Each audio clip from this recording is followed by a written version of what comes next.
What happens when you're getting on and off a stage will impact your entire presentation and leave a lasting impression. Your intro and outro are very important, and here's the secret why.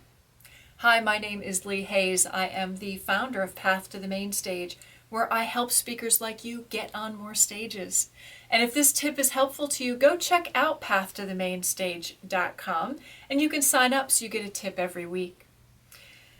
The best introduction is no introduction needed, right?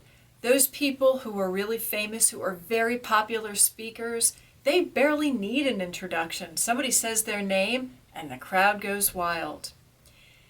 Ultimately, you'd love to have that, but until you're at that point, you still need an introduction, but you need a good one that's going to make you look as important and as skilled as you are.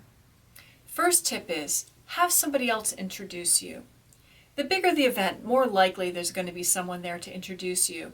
But if it's a workshop, or maybe a smaller event, or maybe they just didn't have somebody available, see if you can find someone. Check out those people in the front row, introduce yourself and say, hey, would you like to introduce me? Because their person wasn't available or didn't make it in time or something. But it's nice to have some third party introduce you. It makes you look more important. Which leads me to my second point, which is bring a copy of your introduction with you. Have a printed copy. Whether they have someone experienced on stage or whether you're searching for someone to put you up there. Chances are they forgot it or can't find it or it's electronically somewhere. You want to have that piece of paper ready so you can hand it to them so they can properly put you on that stage. The next thing about introductions is that they're not the same as a biography. If that person stands for 10 minutes and reads your biography, they're going to put the audience to sleep before you even get a chance to get up there. Make sure your intro is succinct. Put those most interesting, exciting things on it that connect to that group and have them read that. Just a few sentences to put you on the stage. And make sure it is something that connects. That's the next tip. Your intro shouldn't necessarily be the same for every single group. If there's something about you that's really interesting to that particular group, lead with that. If this is a group of skiers and you want a downhill championship, start with downhill champion. If it's a group of photographers that you're speaking to, maybe downhill champion isn't your lead. Maybe it's something else. So think about that introduction. You want people to say, wow, I can't wait to hear this person. The next thing about introductions is some speakers use intro videos or intro music. Both are fine, but think about, first of all, if there's a tech failure. If you have music or a video and it fails, what are you going to do? Have a backup, have that intro ready for somebody to read. The next thing is think about what that intro is like.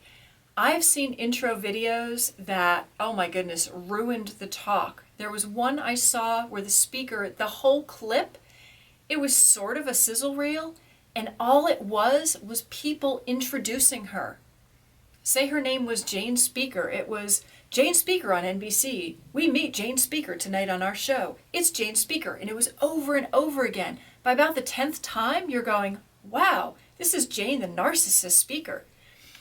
Think about what you're saying. If you have an intro video, it should be something that leads up to what you're going to be talking about. Maybe a little bit of your backstory or parts of your story that are interesting to this group. They're going to get them charged up. Think about that intro video carefully. Intro music, maybe it's just exciting. Maybe there's something that punctuates you coming up. Maybe it's something that relates to what you're going to talk about. But again, just be ready if that music fails because this is technology. All right, you've gotten a great intro, you're on stage. Now it's time to get off.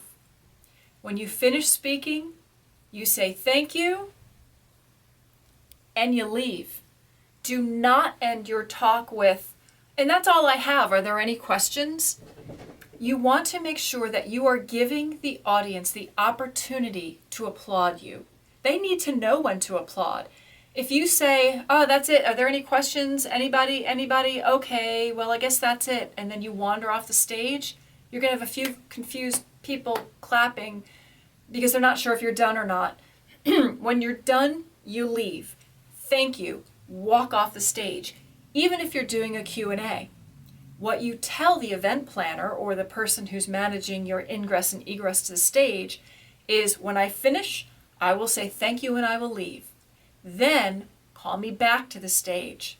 That cues the audience that it's time for them to applaud. And you want them to applaud, not just because it feels good to you, but because it feels good to that event planner to know they did a good job. Help them feel good. Thank you, leave, then come back and do that Q&A, and you will be more memorable, and you'll get on more stages.